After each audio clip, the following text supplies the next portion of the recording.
I am absolutely convinced. First of all, we see in Ezekiel 47 in a New Earth passage, we see a water coming down from a throne, from the presence of God. We see a water coming down in a river on earth, and then we see the water from the river going to the ocean and making the sea not salty. In other words, it's going to, you have a very similar passage in the Chronicles of Narnia where Reepicheep the mouse, and he's out there and he says the waters are sweet here. And by sweet, he means non-salty, and so, and you have creatures, living in it and all of this. Okay. So would you say that a sea without salt, is it what we think of as sea? Is it what we think of as ocean? No, because the ocean is salty. It's always salty. There's even some inland lakes that have come from oceans that have a high degree of salt. The Dead Sea is the primary example of that. But here's what the sea meant to the ancient Hebrew people.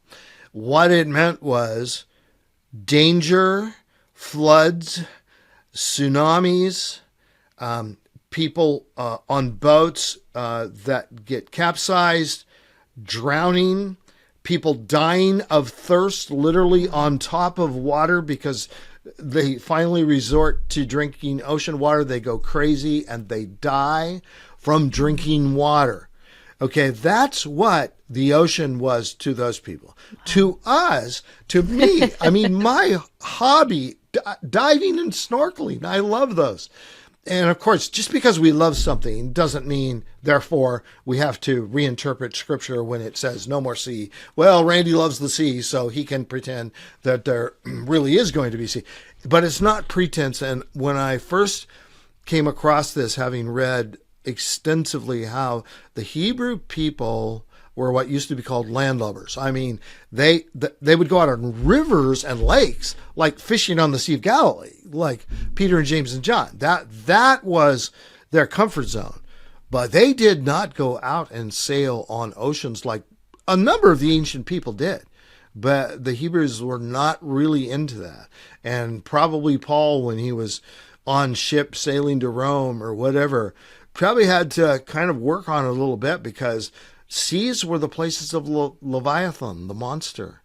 Well, by the way, so Leviathan, the monster, in Psalm 104, I think it is, and also in Proverbs, it says, God made the seas for Leviathan to frolic in, which I love because he's talking about Leviathan as if he were a pet. And wow. Leviathan was essentially like the most like a dragon of any creature you would see, fearsome. And people just feared it. But again, you go out to sea and you may be swallowed up by Leviathan, or he may breathe fire on you. And there is that text, it's got Behemoth and Leviathan in the book of Job. And you have a reference to the waters boiling as he breathes into them. You get the sense that maybe this was an animal.